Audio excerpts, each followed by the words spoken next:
How can religious freedom not be used for advancing the cause of Islam unintentionally? Try that again. How can religious freedom not be used to advance the cause of Islam unintentionally? It's very difficult, is the honest truth.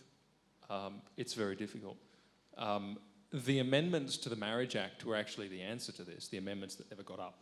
Because the amendments to the Marriage Act named the religious beliefs that were going to be protected. And it was belief that marriage is a union of one man and one woman to the exclusion of all others voluntarily entered into for life. It was that religious belief, and they called them related beliefs, in other words, beliefs that come from that then flow on to human sexuality, family, and gender. That was the answer. But the Parliament said no. And so now we're in a situation where we're looking at the possibility of generally worded religious non-discrimination or generally worded religious freedom. So rather than naming the beliefs, it just says religion. And fine, they will probably find a way to confine that to organised religion and recognised religions, but Islam is definitely a part of that. And this is one of the real challenges that we face in the modern world.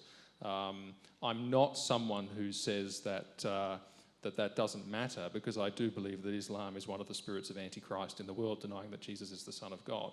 And I think we have to be very, very careful about that, and particularly about the implications for society. I'll say this though, religious freedom type laws and non-discrimination type laws, they never have, in my knowledge, and someone could correct me if there's been one or two cases, but I've never known them to override criminal law, for example. So they would never sanction female genital mutilation. They would never sanction a lot of those practices that we're really concerned about. So we don't need to worry about that. It's the softer stuff. It's the sort of slow creep of Sharia communities asserting religious freedom on their welfare payments to their, different family structures and things like that. So it is not the really high level stuff that's a concern.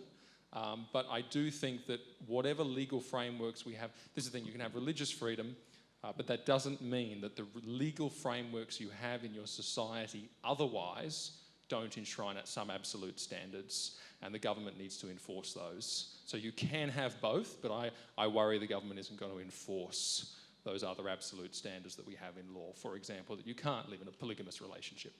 The government may not enforce that. In fact, Centrelink don't really enforce that. So that's where you get the issues. So we can have both, ideally, but we need to get the politicians with the backbone to make sure that both are enforced.